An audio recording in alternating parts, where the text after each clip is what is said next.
9 rulers called themselves gods. None of them died like one.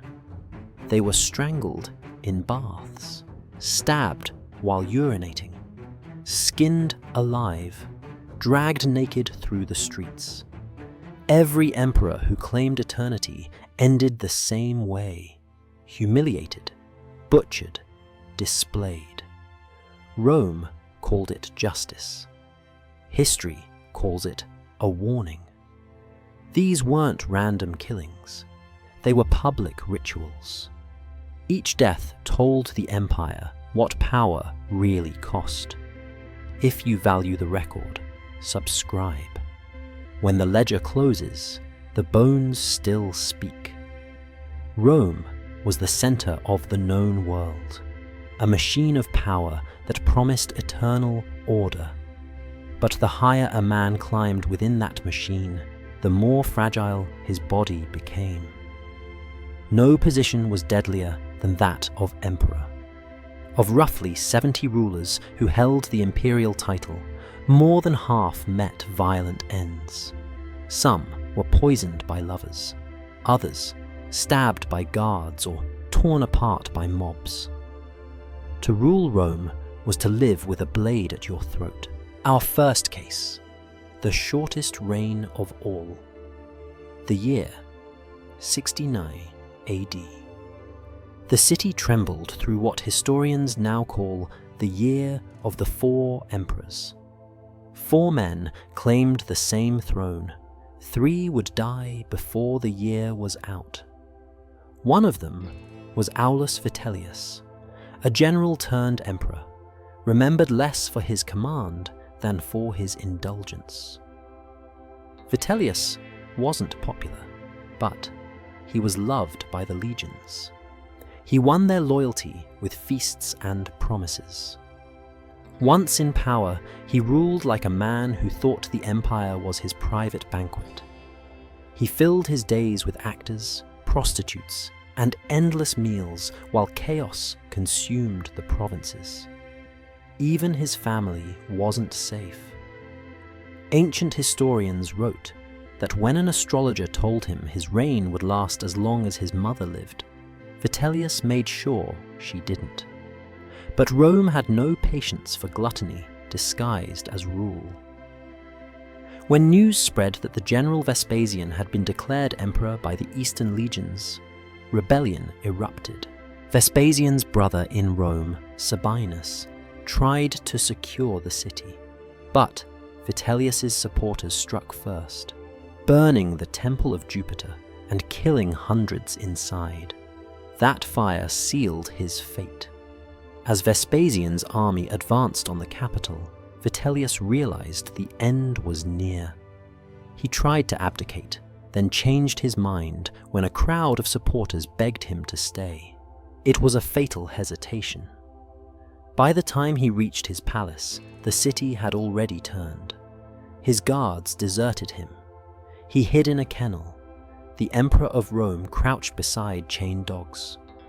When Vespasian's soldiers found him, they dragged him through the streets, beaten, stripped, and spat upon. The crowd jeered as he was hauled to the Gemonian stairs, the city's execution ground. There, the once mighty ruler was cut to pieces.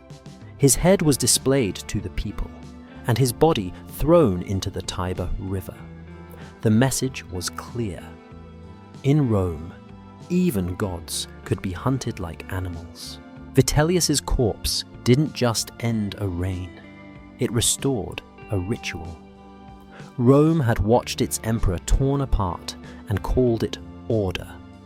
The city's rage wasn't rebellion, it was bookkeeping. Every cut, every cheer was an entry in the empire's unwritten ledger, proof that Rome still knew how to punish excess. For centuries, emperors had claimed to rule by divine right, but when one fell, the crowd didn't see a fallen god. They saw a debt collected. The empire's body, once sick with gluttony, was bleeding itself clean.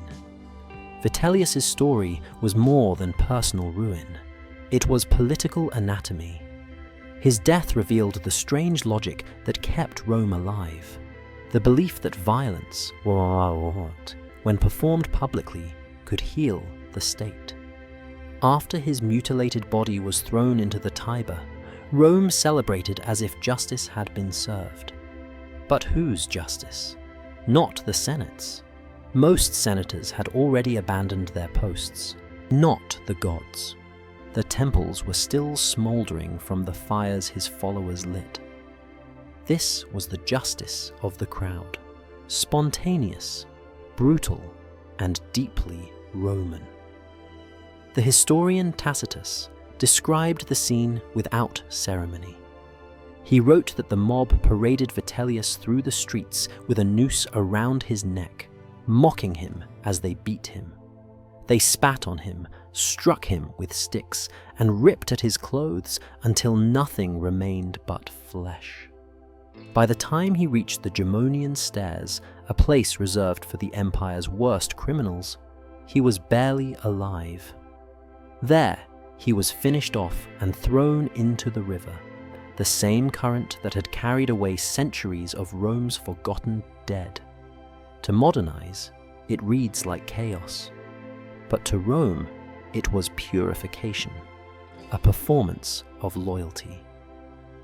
Every time an emperor died this way, the crowd was reminded that the state survived the man. The people's hatred, the soldiers' swords, the senators' silence, all of it reaffirmed the empire's hierarchy. Even destruction was structured. Vitellius's rule had lasted only 8 months. In that time, he had tried to buy loyalty the way a gambler buys luck, throwing coin after coin into a pit that never filled. He rewarded his troops lavishly, but drained the treasury.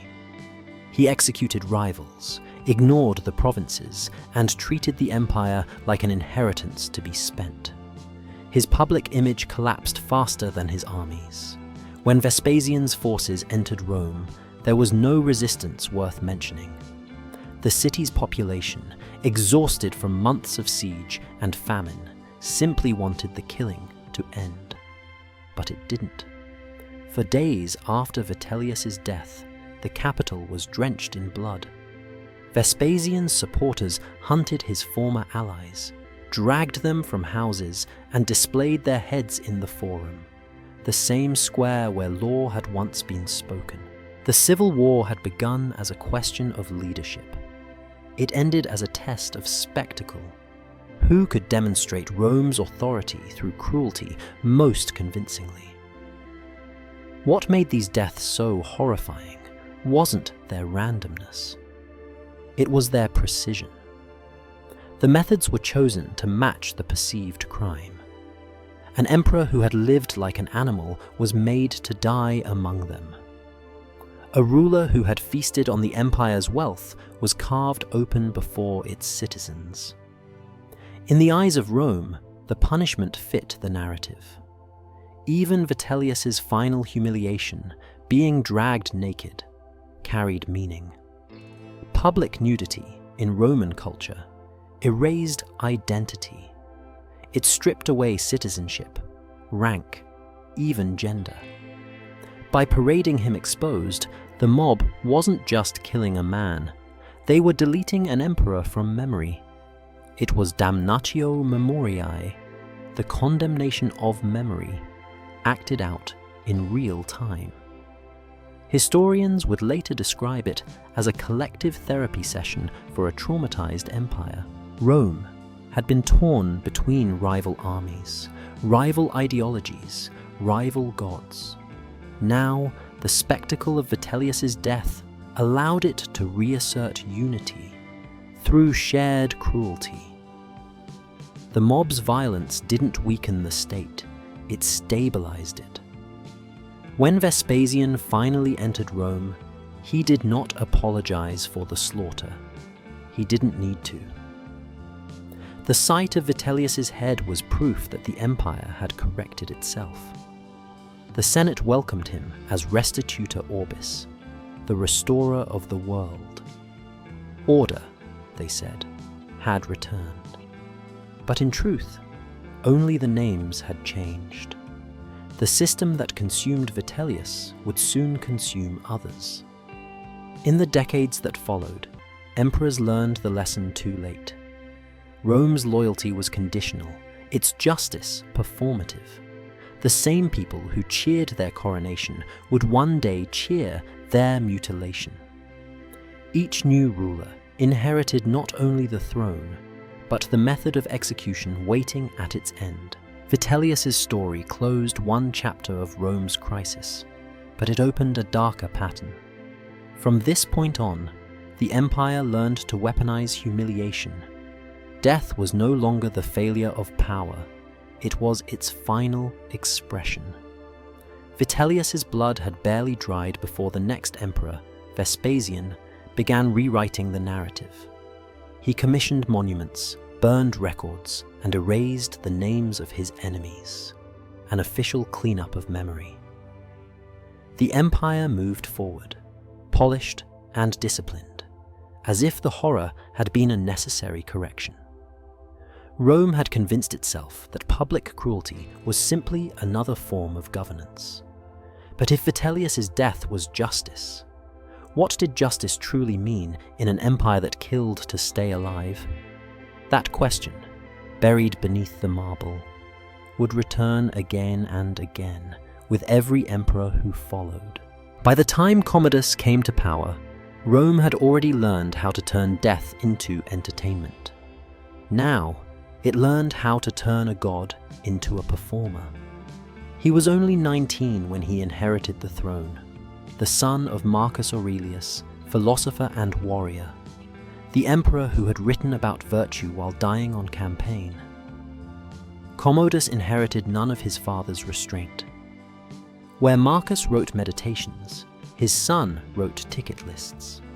He loved the arena, the roar of the crowd, the shine of his own body under the sun. The emperor of the world wanted to be seen, not as ruler, but as spectacle. He dressed as Hercules, carried a club, and demanded to be called the Roman god reborn. Coins were minted with his face crowned in a lion's mane. Statues of other gods were recarved to bear his likeness. In the amphitheater, he fought wild beasts with blunted weapons, sometimes lions, sometimes ostriches, and always with an audience that feared to cheer too loudly or too little. Because in Rome, applause had become law. To many, Commodus was a disgrace. The Senate despised him. The nobles whispered that the gods were being mocked. But to the ordinary citizens, the workers, the slaves, the ones who filled the cheap seats, Commodus was intoxicating. For the first time, an emperor stood where gladiators bled.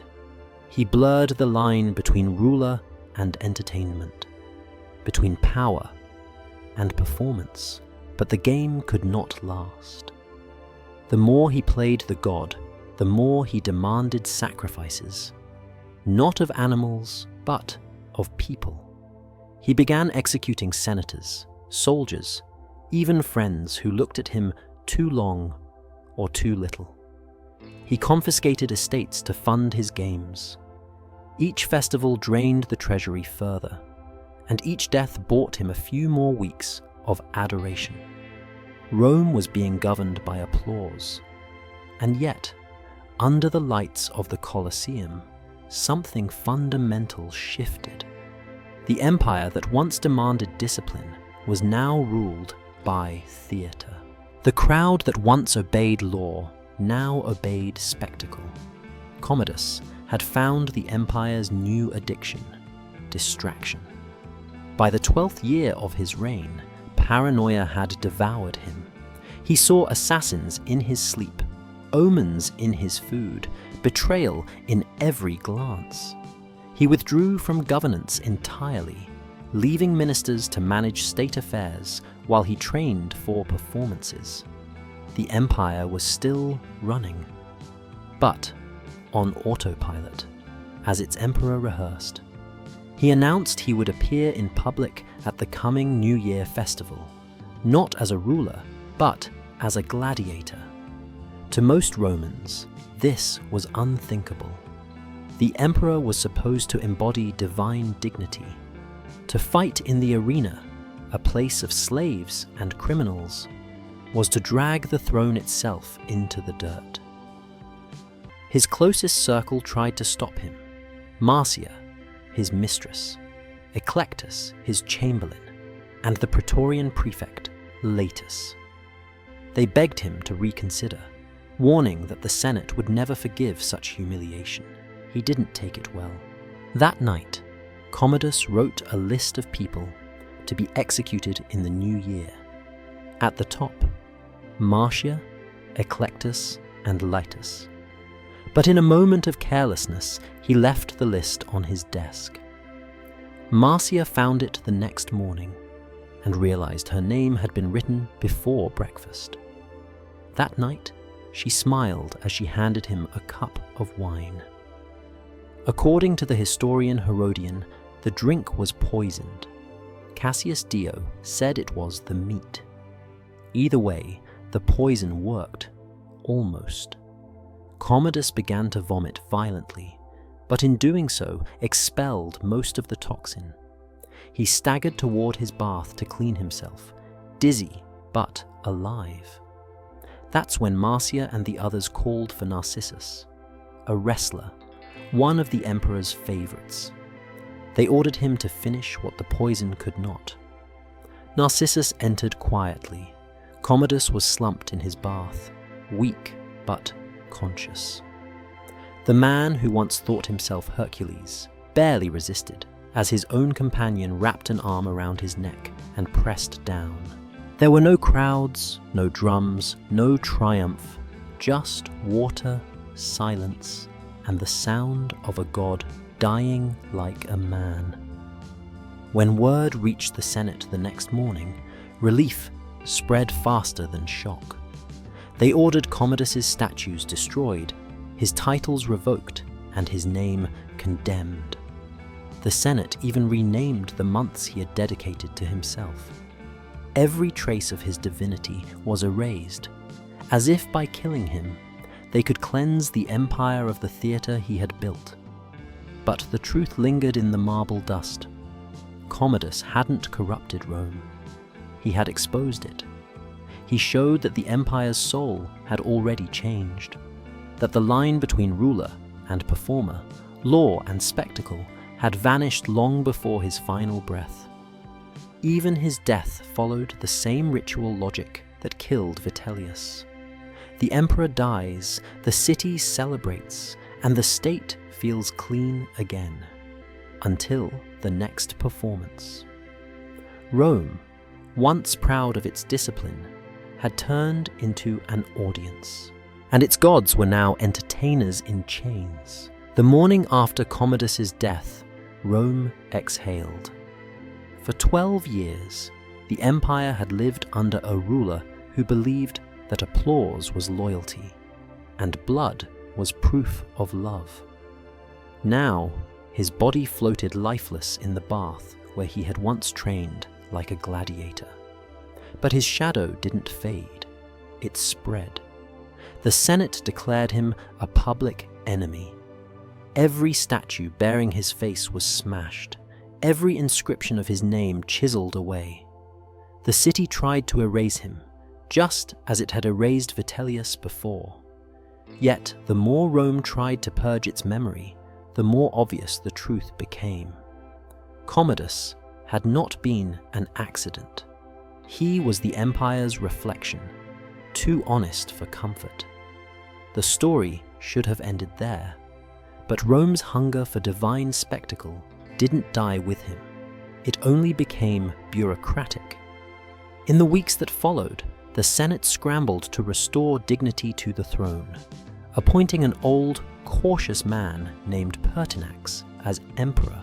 He promised reform, a return to restraint, moderation, and law.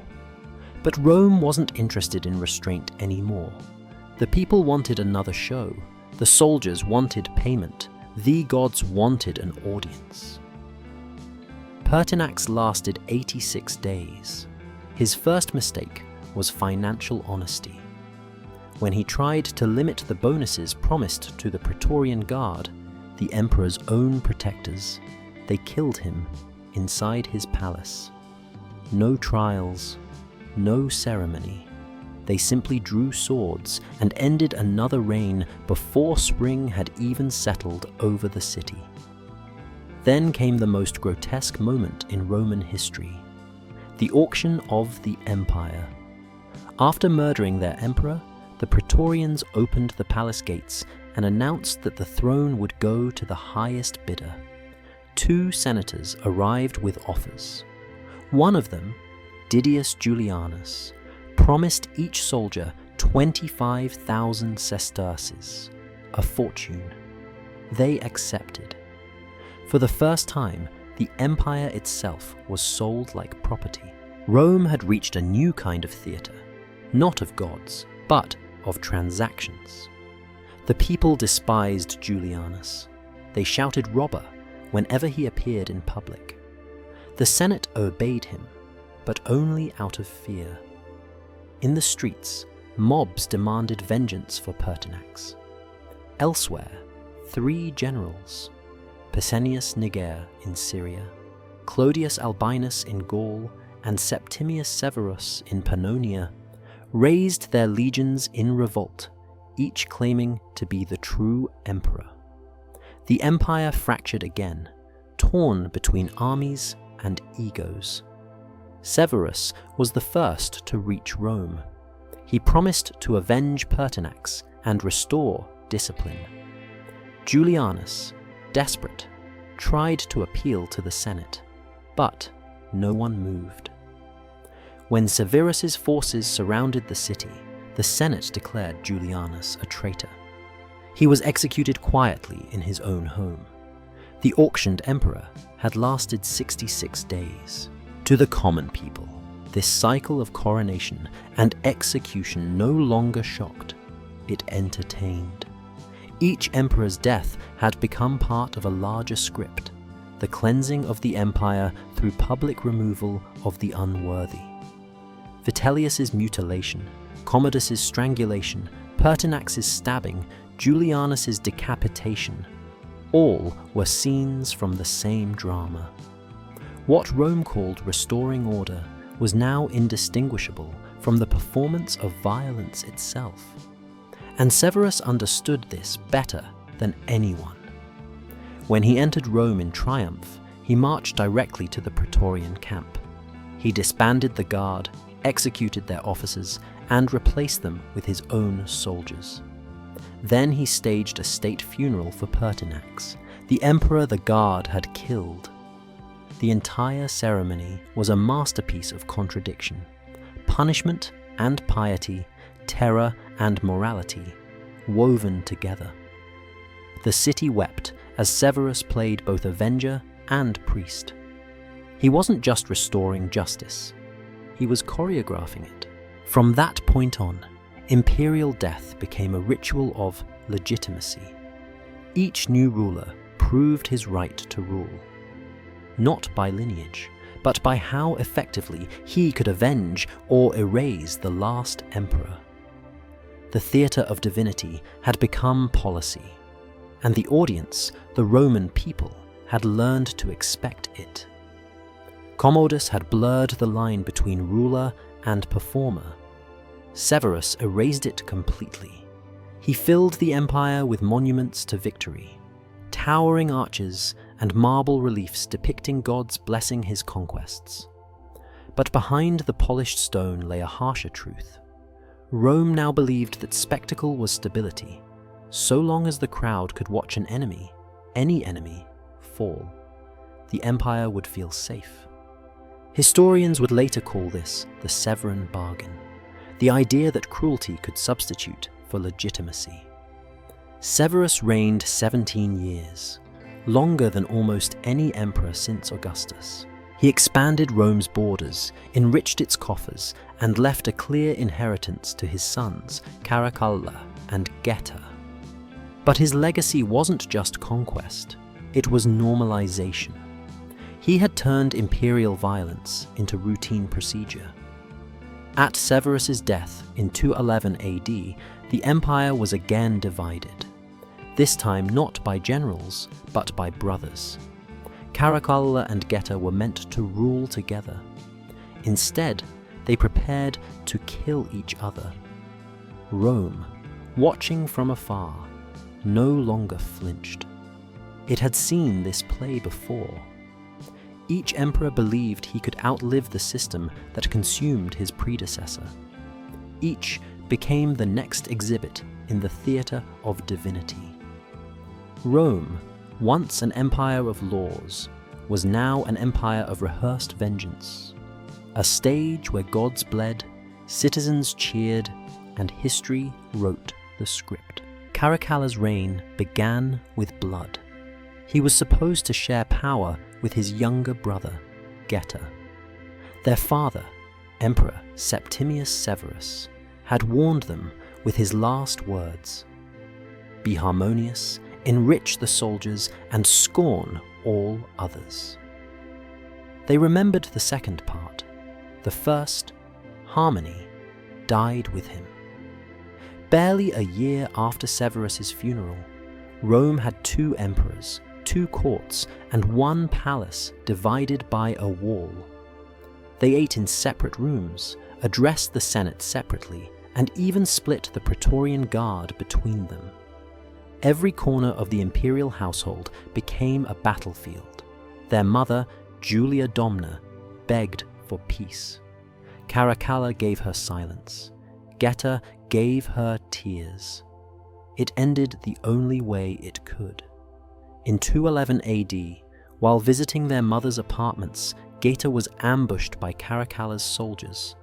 They rushed in with blades drawn. Julia Domna screamed as her elder son clung to her, begging for protection. Caracalla shouted the order. The guards cut Geta down in his mother's arms. Blood soaked her robes. Her eldest son looked on, unblinking. The empire had 1 emperor again, and 1 ghost it could never bury. Caracalla's purge began immediately.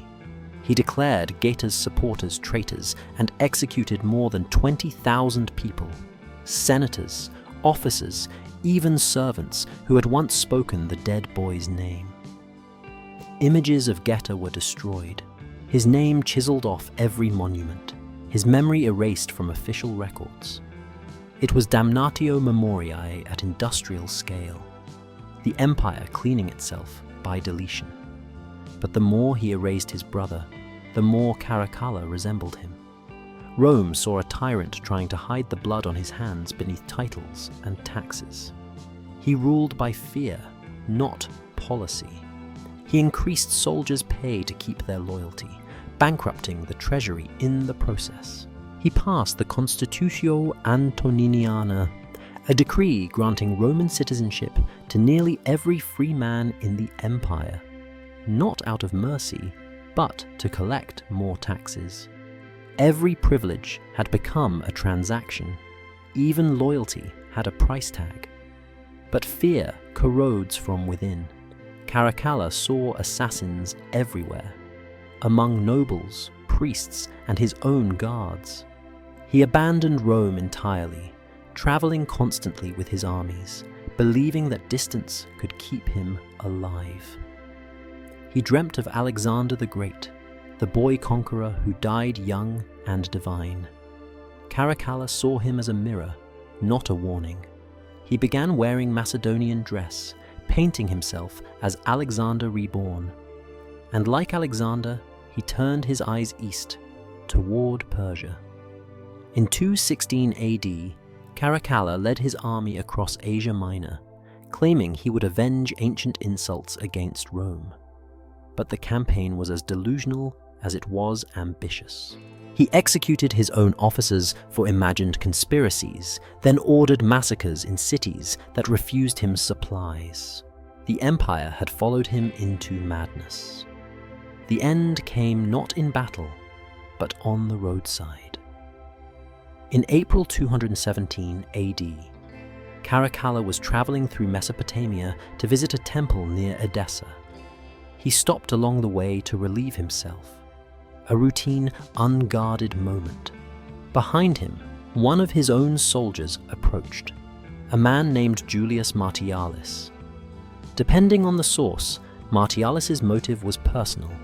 Some said Caracalla had denied him a promotion, others that he had executed his brother. Either way, the emperor had made an enemy. Martialis waited until Caracalla turned his back. Then he struck. The blade pierced his ribs and drove upward. Caracalla fell instantly, collapsing in the dust beside the road. The assassin tried to flee, but was killed within seconds by the guards. The emperor's body was carried away, blood still dripping from the wound. The man who believed himself the new Alexander had died doing something unworthy of a god, and unmistakably human. The empire barely paused. His killer, Martialis, was dead within minutes. But the man behind the conspiracy, the Praetorian prefect Macrinus, declared himself emperor the very next day. He claimed that Martialis had acted alone, yet his rapid coronation told another story. For the first time, Rome was ruled by a man of equestrian rank, not noble birth. A guard, not a senator, had taken the throne. Power had officially changed hands, from bloodline to bureaucracy. When news reached the capital, the Senate didn't resist. They had long since learned that obedience was safer than principle. Caracalla's ashes were returned to Rome and placed in the mausoleum of Hadrian. But few mourned. Even his mother, Julia Domna, starved herself to death soon after, unwilling to serve under the man who had replaced her son. Cassius Dio, who witnessed those years firsthand, wrote of Caracalla's death with quiet horror. He said it wasn't just the emperor who died that day. It was the illusion of sacred rule. Rome's gods now relieved themselves in the dirt like mortals, and its soldiers decided who lived and who ruled. The empire had turned its sword inward, but humiliation, not murder, was the real message. Vitellius was dragged through the streets, Commodus strangled in his bath, and now Caracalla stabbed while urinating, each more degrading than the last. These weren't just assassinations, they were statements. Rome had learned to weaponize embarrassment. The emperor's death was no longer just punishment, it was theater. By the time Caracalla's blood dried on the sand, the lesson was clear. The empire's throne was no longer a seat of divinity. It was a stage prop, and every performance ended the same way, with a god reduced to flesh. By the middle of the 3rd century, the empire was collapsing under its own weight. Frontiers broke, armies rebelled, plague devoured entire provinces. Rome, once the terror of the world, had become a house divided between emperors who ruled for months instead of years. And then came Valerian, the emperor who would redefine what it meant to lose. He was an old man when he took the throne in 253 AD, a veteran statesman who promised to steady the empire through reason and discipline. He divided power with his son, Gallienus. The father would defend the east, the son the west. For a time it worked, but Rome's enemies could smell weakness. And in the east, a new empire was rising. Persia, under its young and brilliant king, Shapur I. Shapur ruled not like a barbarian conqueror, but like a strategist who understood propaganda. He wanted more than victory. He wanted humiliation. He knew that Rome's greatest weapon had always been its image, its aura of invincibility. So he set out to break that image in front of the world. In 260 AD, Valerian marched east with an army of nearly 70,000 men to stop Shapur's advance. He reached the city of Edessa, in modern-day Turkey, expecting to fight a conventional war. But before the battle even began, disaster struck. Disease, possibly plague, swept through the Roman camp. Men died faster than they could be buried. When Shapur's army appeared on the horizon, Valerian's legions were already crippled. Still, he fought. The battle was brief and catastrophic. The Roman line broke, thousands were killed, and the emperor himself was taken alive. The first Roman ruler ever captured in battle. For Rome, it was unthinkable. For Shapur, it was an opportunity. Persian accounts describe Valerian's capture as divine justice. Roman writers called it the greatest shame in their history. Shapur paraded the emperor before his court like a trophy. In the reliefs carved into the rock walls at Nakhsha-Rustam, which still survive today, Shapur sits on horseback, towering above Valerian, who kneels before him, begging for mercy. To Persian subjects, it was an image of cosmic balance, the empire of light conquering the empire of arrogance. The humiliation did not stop there. Ancient sources, especially the historian Lactantius, claimed that Shapur used Valerian as a human footstool when mounting his horse, pressing his boot on the Roman emperor's back each time he rode out. Whether literal or symbolic, the message was unmistakable.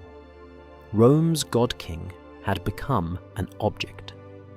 In captivity, Valerian was forced to watch the empire he once ruled collapse in pieces. Cities revolted. Provinces seceded. In the west, his son Gallienus ruled alone, unable or unwilling to rescue him. Rome had a strict policy against paying ransom for prisoners, fearing it would encourage more captures. That rule had once applied to soldiers. Now, for the first time, it applied to an emperor. Valerian's son chose policy over blood, and so the emperor of the known world rotted in foreign chains while his own government pretended he was still alive. Letters continued to circulate in his name. Edicts were issued as if from his hand. It was as though Rome preferred a phantom ruler to a shamed one. The exact details of Valerian's death are uncertain and disputed even in antiquity. According to one version, Shapur kept him alive for years as a living reminder of Rome's defeat. According to another, when the emperor grew too old and useless, he was killed, flayed alive in front of witnesses. His skin, dyed in vermilion, was said to have been hung in a Persian temple as an offering to the gods of victory. Later Roman writers, especially Christian historians, would retell this story with moral satisfaction, claiming it was divine punishment for Valerian's persecution of Christians. But the truth, stripped of religion, is simpler and colder. An emperor who ruled the greatest empire on earth died as a prop in another man's triumph. Rome's shame was complete.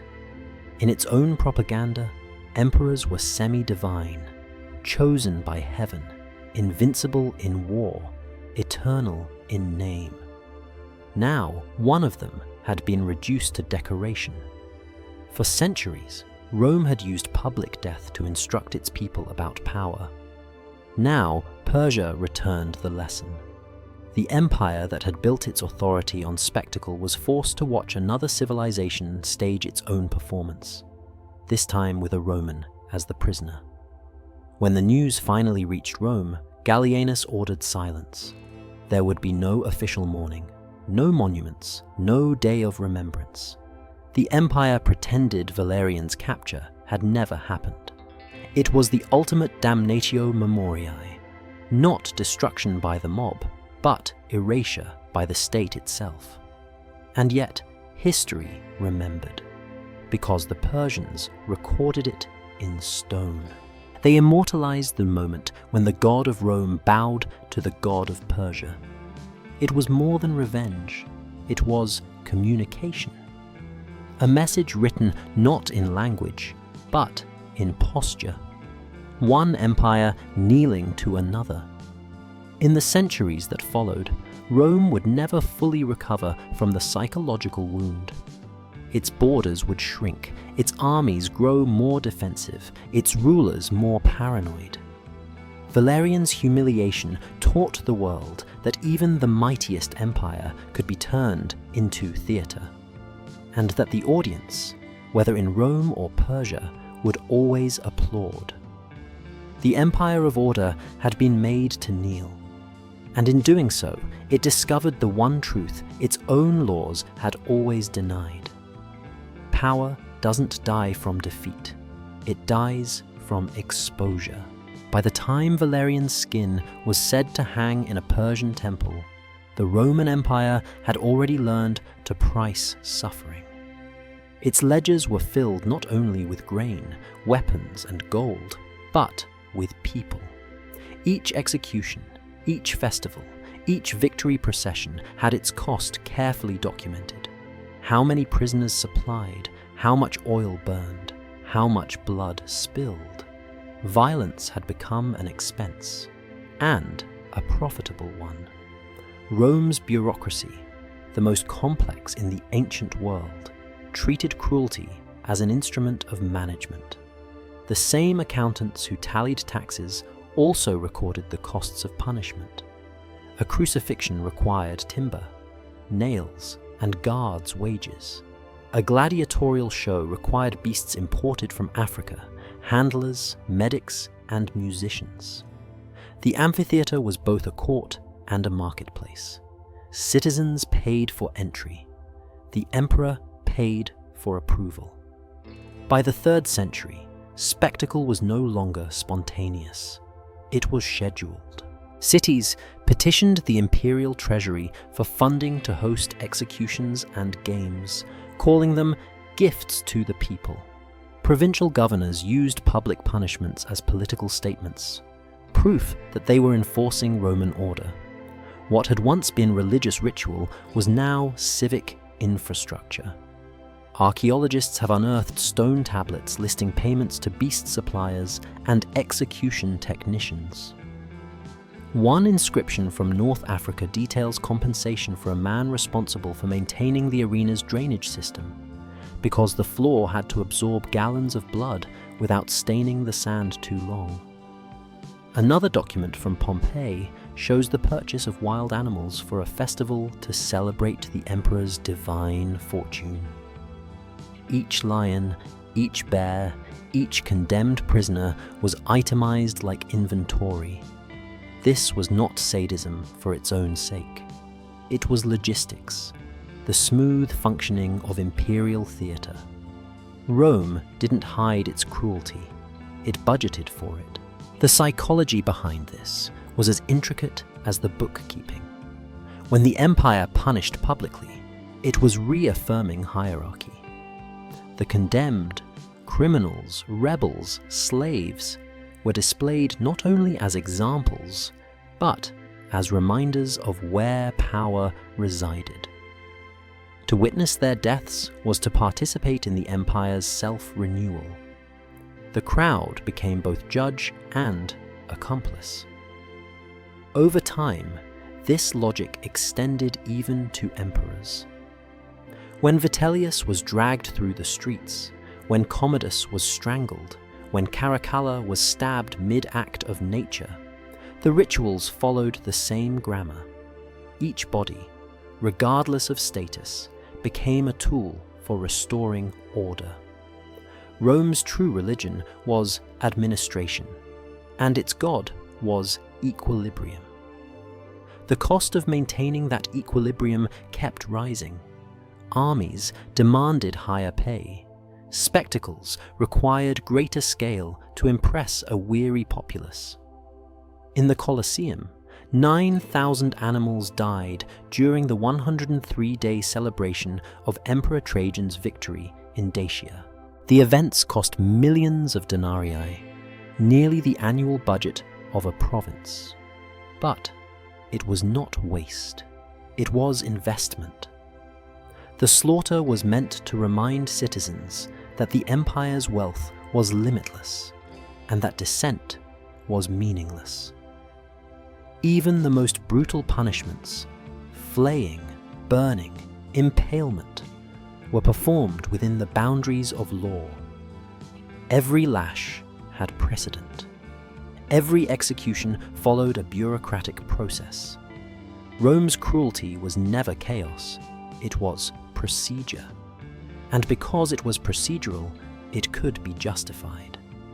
By the late empire, punishment had become so formalized that the state employed professional torturers, record keepers, and announcers. In the provinces, these roles were passed from father to son. They were civil servants, administrators of pain. Documents from Egypt show wages paid to public executioners, alongside notaries and tax collectors. A citizen could spend his morning watching a man burned alive and his afternoon paying property tax, both under the same seal of imperial authority. When Christianity began to spread, it collided directly with this machinery. Roman governors treated martyrs not as moral threats, but as legal disruptions. Citizens who refused to obey civic order. Their deaths were filed like unpaid debts. The crowd that watched them burn was not participating in cruelty, but in governance. It is here that the empire's logic becomes clearest.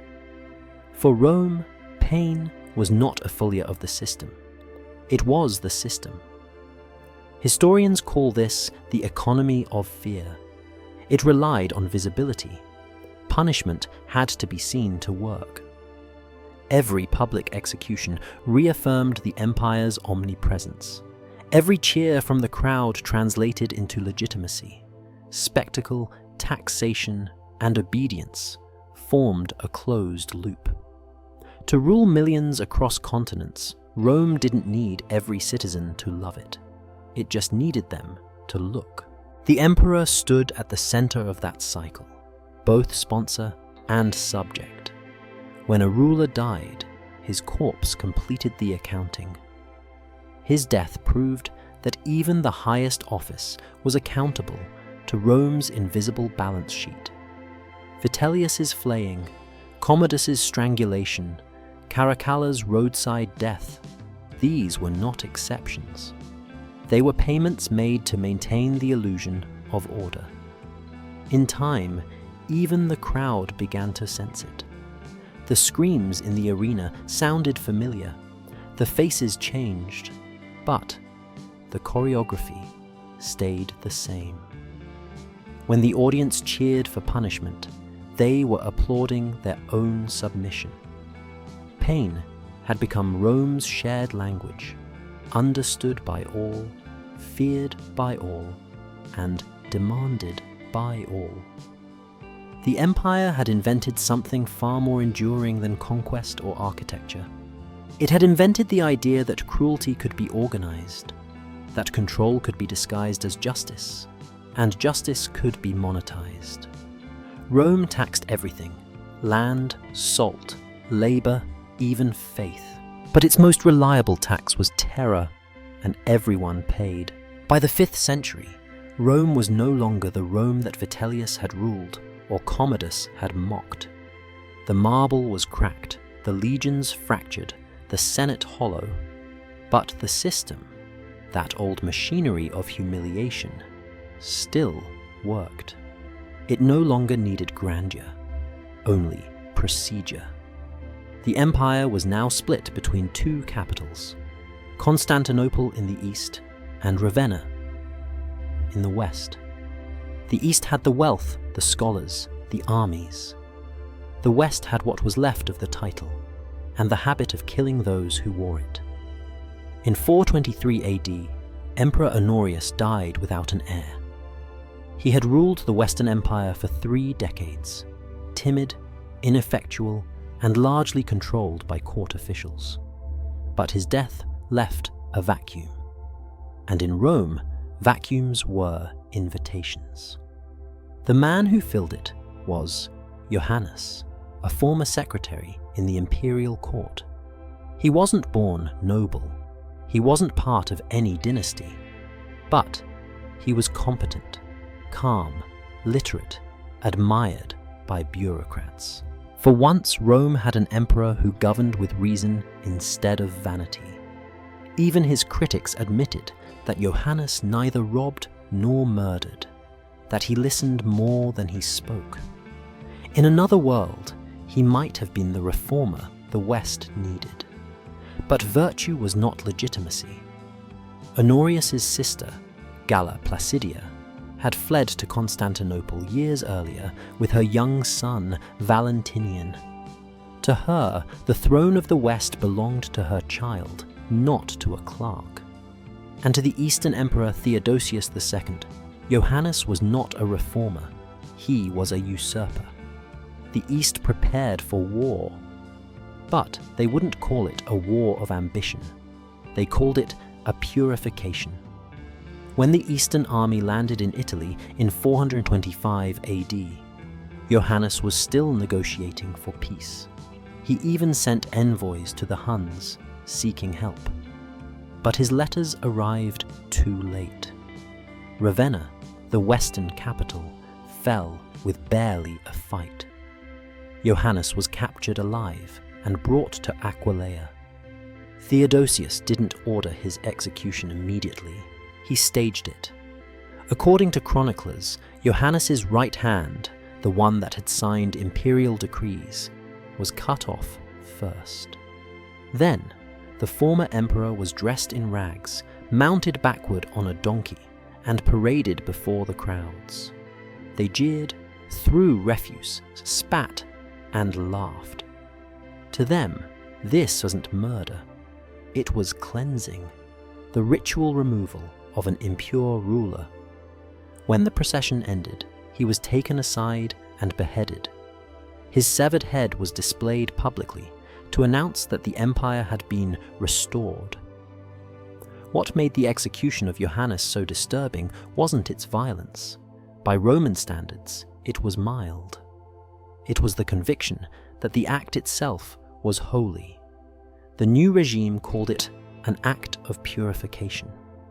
The church blessed the restoration, claiming that God had punished a pretender and protected the rightful heir. The state, once pagan, had learned to baptize its cruelty.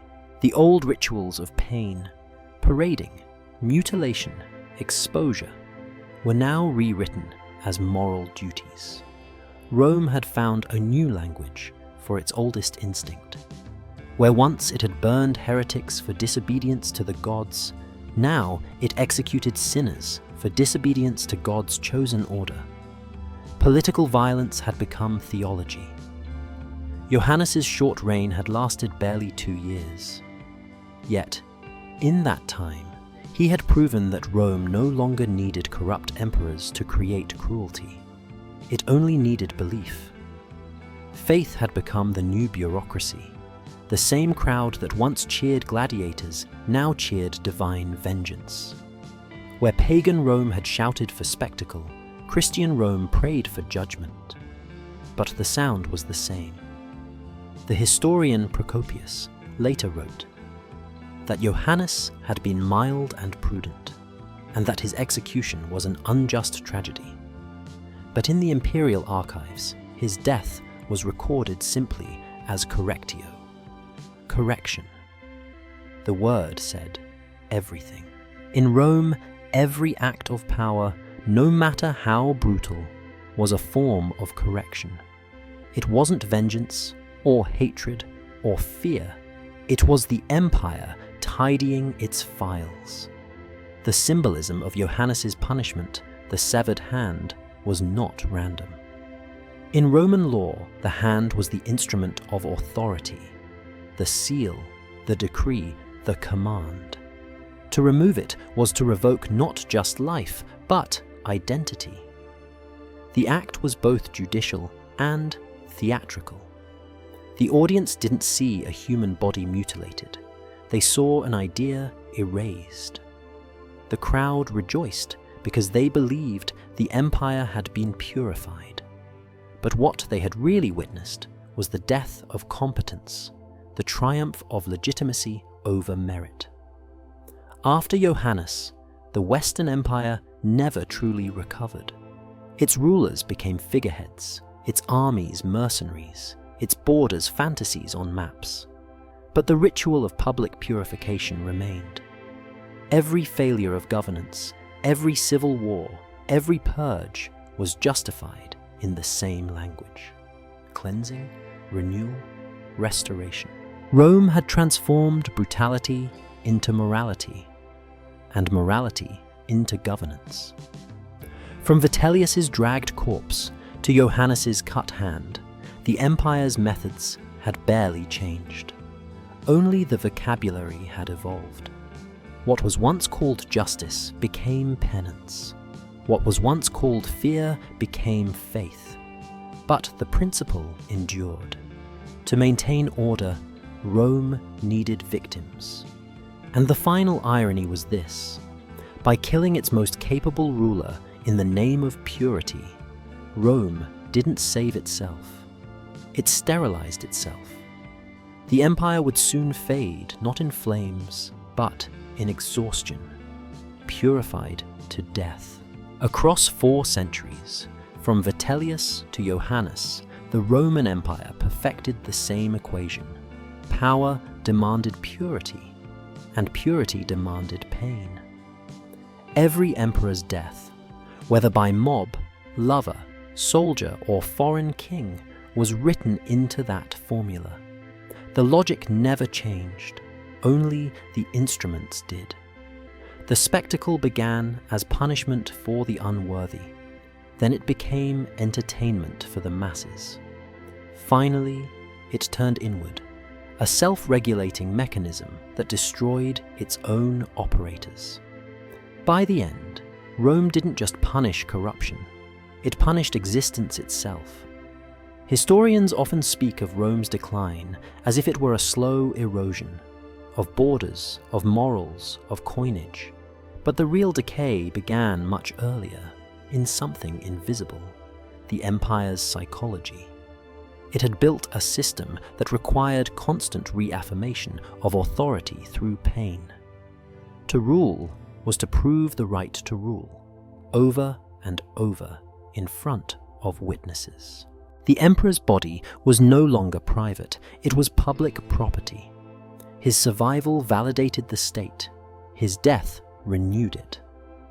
Rome, in essence, had nationalized mortality. Each ruler entered the throne as both sovereign and sacrifice. Vitellius died in the gutter to restore order. Commodus died in the bath to restore dignity. Caracalla died in the dust to restore justice. Valerian died in chains to restore fear. Johannes died in public to restore faith. And each time, Rome called the slaughter necessary. The empire treated death the way it treated taxes: predictable, procedural, and due every few years. This cycle was not driven by chaos or hatred. It was maintenance. The empire's strength relied on its ability to display correction. Every crime, real or imagined, required a body. Every failure required purification. It was how the empire reassured itself that law still existed, even when it was the law itself committing the crime. Roman power worked because it convinced everyone, from senators to slaves that violence was not the breakdown of order, but its proof. A city could burn, an emperor could be butchered, and yet, the next morning, the markets opened, taxes were collected, prayers were said. The bureaucracy absorbed the blood and continued to function. The system could consume anything, even its own makers, and keep operating. The philosopher Seneca, writing a century before this madness peaked, had already warned that Rome's obsession with spectacle was a moral disease. He compared the crowds in the amphitheatre to surgeons who delight in cutting open wounds rather than healing them. But by the 3rd and 4th centuries, that disease had become immune to diagnosis. Pain had become policy. The citizens no longer saw horror, only confirmation that someone else, not them, was being punished. And yet, beneath the satisfaction, fear lingered. Each public execution carried a silent message. You could be next. That fear was the empire's most stable currency. It outlasted emperors, outlived legions, and spread into every corner of daily life. From taxation to religion, from law courts to household discipline. Rome had created a society that could no longer distinguish between justice and survival. By the late empire, this reflex had turned pathological.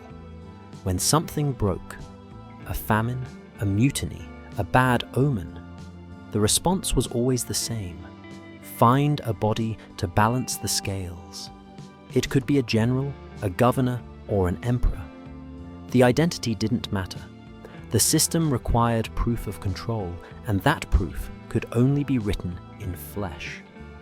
Even competence became suspicious. An effective ruler, like Johannes, threatened the hierarchy by functioning too well.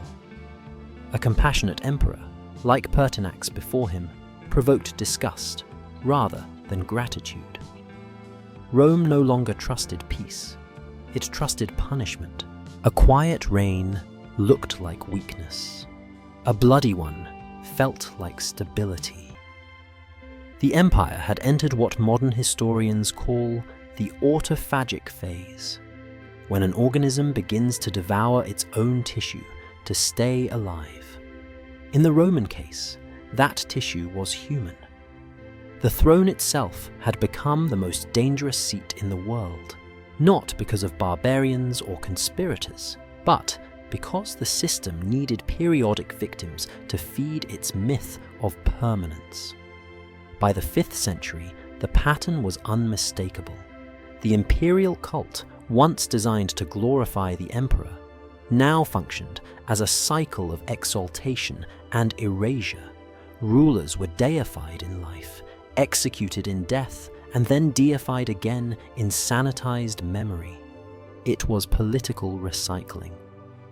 The process made Rome appear eternal because it never admitted finality. No emperor truly died. He was transformed into precedent. Each corpse legitimized the next regime. But behind the theology of renewal lay a truth that Rome could never speak aloud. If every emperor must die for the empire to live, then the empire itself was no longer immortal. It was dependent on its own decay. Its continuity required crisis. Its identity required victims. In the ruins of Rome, centuries later, archaeologists would find inscriptions praising emperors who had restored peace to the world. The irony was silent but complete. Each of those peacebringers had died violently. Their peace was only ever temporary, a pause between punishments. By the time Johannes's severed hand was lifted for the crowd, the empire was already a ghost, a structure of rituals moving without consciousness, a machine that could still issue decrees, collect taxes, and build churches, but no longer remember why it existed. Rome had outlived its soul. All that remained was procedure, and the endless need to correct itself. From the outside, the empire still looked intact. Legions marched, governors wrote reports, citizens prayed to new gods. But inside, it was hollow, a civilization trapped in the habit of self-purification. Each emperor's death was an echo of the last, and every echo was slightly fainter. The system that had once ruled the world had turned inward, feeding on its own creators, polishing their bones for display. It is here that the cycle closes, and the real question emerges.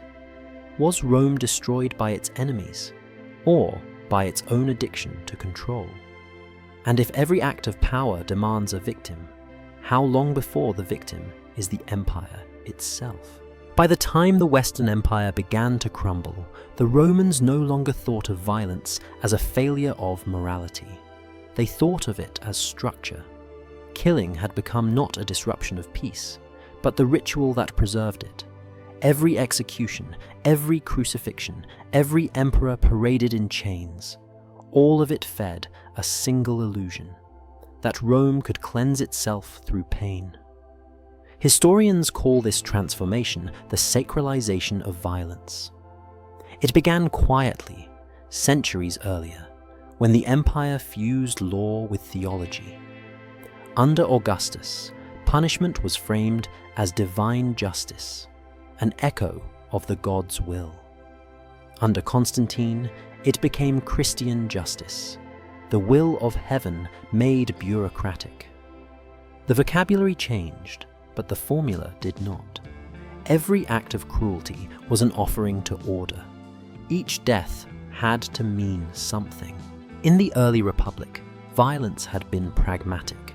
Executions served deterrence. Wars served expansion.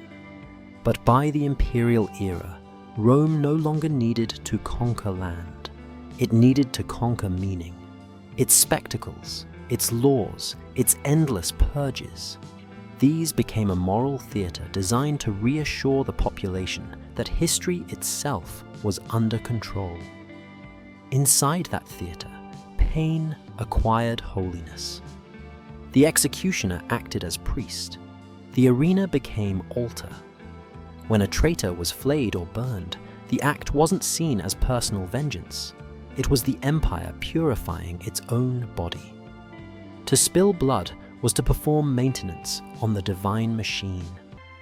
The empire's jurists even gave this theology legal form. The lex majestatis, the law of treason, declared that any insult to the emperor was an insult to the gods. This meant that blasphemy, treason, and sedition became one and the same crime. To question power was to offend heaven. Under that logic, execution was not cruelty. It was liturgy. This fusion of religion and rule gave the empire what modern historians might call moral efficiency. Every punishment could now serve multiple functions: political, legal, spiritual, and theatrical. An emperor could purge enemies and claim divine sanction. A governor could massacre rebels and call it salvation. Even the victims were given roles, as symbols of cleansing, their deaths retold as moral lessons for the living. When Christianity replaced the old gods, the script only changed costumes. The cross, once an imperial tool of torture, became the empire's own emblem. And the church that grew within Rome inherited the same reflex: the belief that suffering could redeem. Rome's cruelty had not disappeared, it had ascended. In this new system, sacred violence functioned like a civic heartbeat. The empire pulsed with alternating moments of sin and purification. Corruption, rebellion, punishment, repentance. Each cycle produced fresh evidence that Rome was still the chosen vessel of cosmic order. The people needed these rituals the way the body needs breath.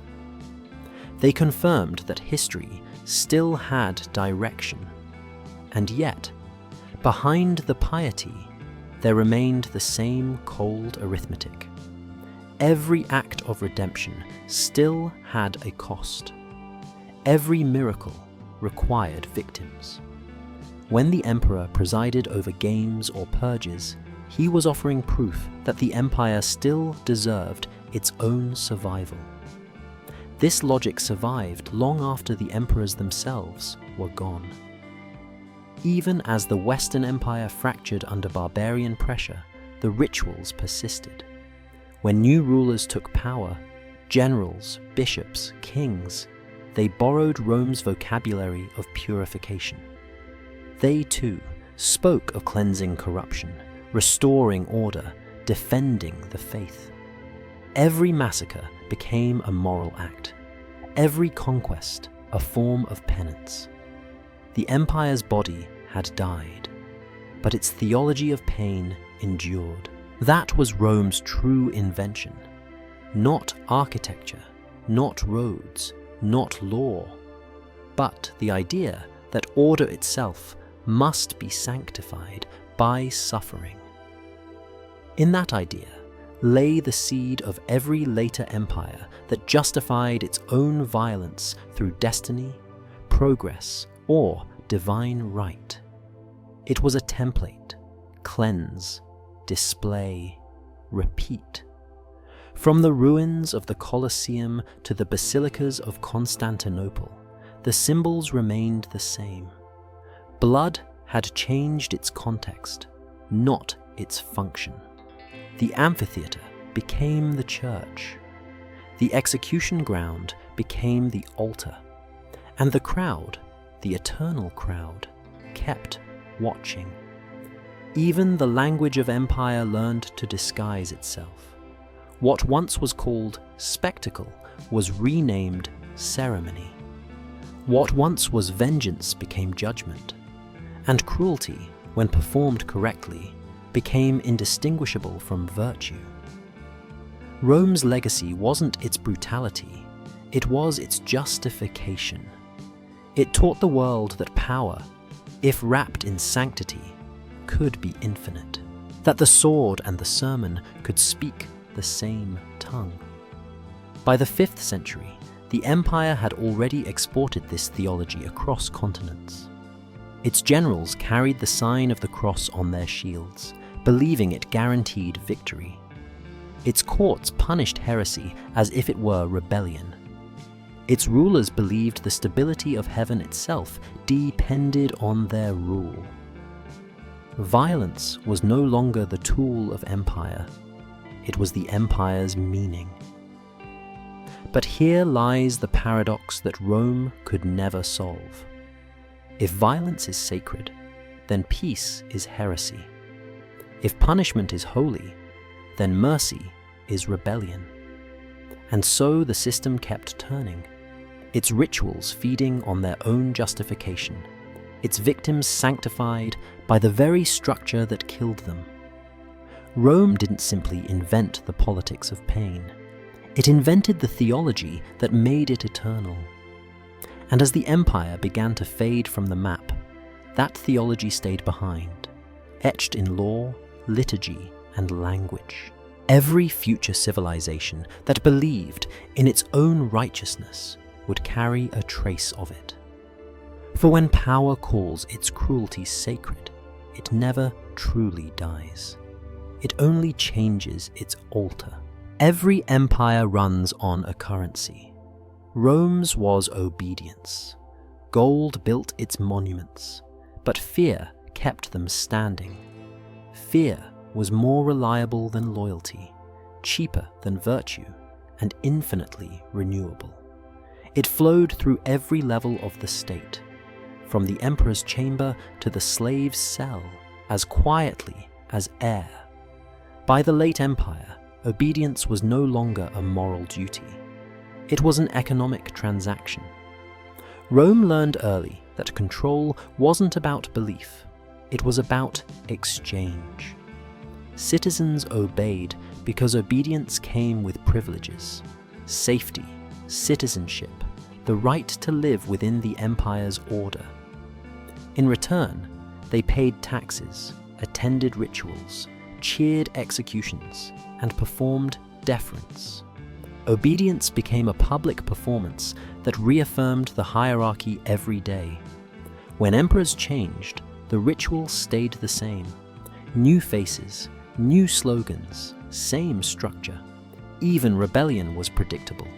Each uprising supplied the empire with fresh justification for its own survival. Crush a revolt, build a monument, mint a coin. Rome restored peace. Each massacre was proof of stability. The system was brilliant in its efficiency. Violence was no longer an interruption of governance. It was governance. It reminded citizens that they were safe precisely because others were not. The emperor didn't need to be loved, only visible. His statues stood in markets, his decrees were read aloud in public squares, his face appeared on every coin. Rome didn't need to watch everyone, it only needed everyone to watch Rome. Fear became the empire's most profitable export. From Judea to Gaul, governors used it as local currency. A rebellion suppressed in one province increased confidence in another. Each crucifixion, each confiscation, each humiliation kept the balance stable. Like the modern state's budget, the empire's morality always had to balance its books. The soldiers understood this best. They were both beneficiaries and instruments of the system. Their pay came from the same taxes extracted through intimidation. Their loyalty depended on bonuses, not ideology. When an emperor delayed payment, they replaced him. When he paid, they killed for him. It was a simple equation: power as payroll. Historians call this the donativum system, the gift an emperor gave to his troops at accession. In reality, it was ransom. Each new ruler bought his own survival in coin and blood. By the 3rd century, the price had doubled with each succession. The economy of Rome's armies mirrored its moral collapse. Every victory required a bribe, every oath a transaction. Even religion adapted to this logic. As Christianity spread, the imperial state adopted its symbols but retained its structure. Where the old emperors had demanded tribute, the new faith demanded submission of the will. The vocabulary changed, but the principle endured. Obedience was holiness. Disobedience was sin. The same empire that once crucified dissidents now baptized them into conformity. The machinery of control survived its gods. In daily life, obedience was measured through visibility. The census counted not just wealth, but bodies. Who belonged, who didn't. The legal code outlined who could speak, who could buy, who could judge. Every transaction, every contract, every punishment reinforced a social geometry with the emperor at its apex. To live in Rome was to occupy a place on the pyramid and never move from it. Even mercy became an instrument of control. When emperors pardoned, it wasn't compassion, it was strategy. A pardon displayed the emperor's divinity, the power to give life as easily as he could take it. The people praised him, not for being just, but for being unpredictable. And unpredictability is the purest form of fear. By the late 4th century, obedience was so internalized that Rome no longer needed to show violence constantly. It could imply it. The amphitheaters fell silent, but their psychology endured. Citizens still performed obedience because they couldn't imagine a world without it. They believed peace meant compliance, and that order required punishment, even if the punishment was only remembered. Rome had succeeded where every empire after it would try to imitate. It turned terror into trust. The population trusted the empire because it was terrifying. They trusted the law because it was lethal. They trusted power because they had seen what happened to those who challenged it.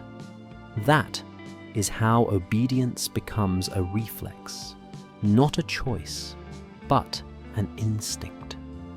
In its final centuries, Rome was no longer united by language or ethnicity, but by shared conditioning.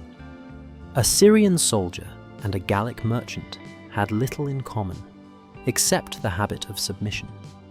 Even barbarians who conquered Roman territory adopted its methods: taxation, spectacle, public punishment.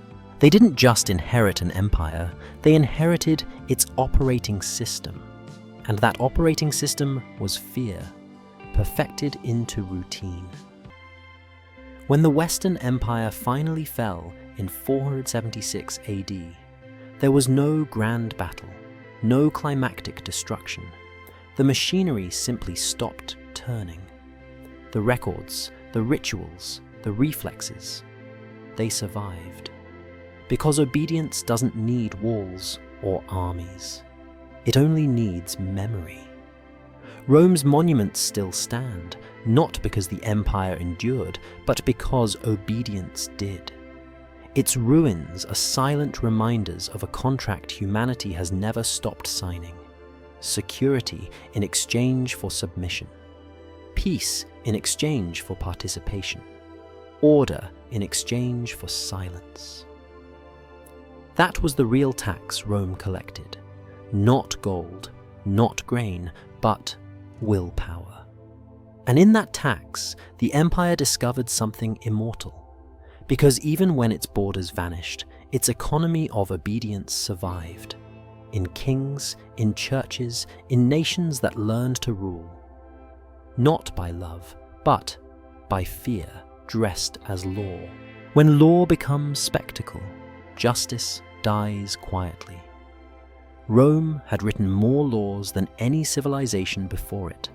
Thousands of scrolls, carved edicts, imperial decrees, each claiming to preserve order, reason, civilization itself. But beneath that legal mountain, the empire was governed by something older and simpler: performance. Its citizens obeyed not because the law was fair, but because it looked unbreakable. That illusion was Rome's last defense.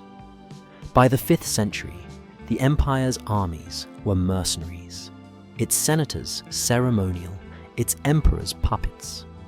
But its rituals of authority still worked. Decrees were read aloud. Trials were staged. Sentences were carried out before cheering crowds. Rome had mastered the art of acting lawful long after it had ceased to be just. Every law, every punishment, every public correction was theatre with a moral, or at least the appearance of one. The emperor played the role of divine judge, the crowd the role of moral chorus. Even executioners performed, their movements rehearsed for spectacle. When a traitor was hanged, when a general was disgraced, when a heretic was burned, the empire wasn't enforcing rules. It was reaffirming narrative. Law existed to prove that Rome still functioned. And this performance was contagious. Governors imitated it in the provinces. Cities built miniature amphitheaters for their own displays of justice. Children grew up watching punishment as part of civic life. It was discipline disguised as entertainment, morality rehearsed until it became reflex. In the archives of the empire, surviving edicts reveal how deeply theatre and law had fused. One decree from the late 4th century orders provincial magistrates to carry out executions with dignity and form, lest the spectators grow restless or fearful. Even death had choreography. Another record demands that tax defaulters be presented to the people before being whipped, because punishment without witnesses was considered a waste. The empire didn't just need justice to be done, it needed it to be seen. When law became theatre, it ceased to ask what was right. It asked only what was convincing. Rome's jurists, the philosophers of power, defended this system with perfect logic. They argued that the empire's survival depended on majesty, the visible aura of command. If citizens stopped believing in that majesty, the law itself would dissolve. Therefore, cruelty was not excess, it was maintenance. Violence was not failure, it was pedagogy. A flogging taught obedience, a crucifixion taught patience, an emperor's public death taught endurance. Even mercy followed the same script. When rulers pardoned rebels, it wasn't grace, it was staging. The emperor, like a god, had to demonstrate that he could destroy before he forgave. Forgiveness without terror carried no weight. In Rome's logic, kindness had to pass through cruelty to be legitimate. By the time the Western Empire fell, this way of thinking had become the empire's true inheritance. Its ruins scattered, but its language of authority survived, adopted by every civilization that claimed to bring order to chaos. When medieval kings staged public executions, they were quoting Rome. When inquisitors burned heretics, they were quoting Rome. When modern states parade military power for peace, they are quoting Rome. The forms change, the marble fades, but the rhythm remains. Display, punishment, applause, relief.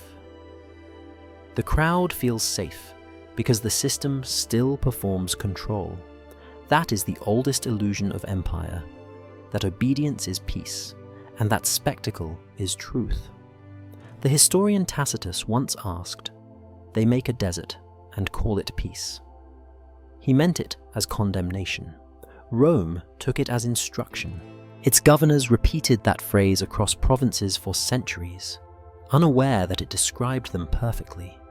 Law had become a ritual of emptiness, destruction renamed as order, silence mistaken for stability. In its final century, the empire's greatest spectacle was itself. Processions without meaning, decrees without enforcement, senators voting on laws no one obeyed. It was governance as choreography, every gesture polished, every word memorized, every consequence hollow. The stage lights were still burning, but the actors had long stopped believing their lines. When the last Western emperor, Romulus Augustulus, was deposed in 476 AD, there was no public mourning. The Senate didn't riot. The people didn't weep. The play had simply run out of script. The man who replaced him, the Germanic general Odoacer, didn't abolish the empire, he absorbed it. The bureaucracy kept running. The laws were recopied.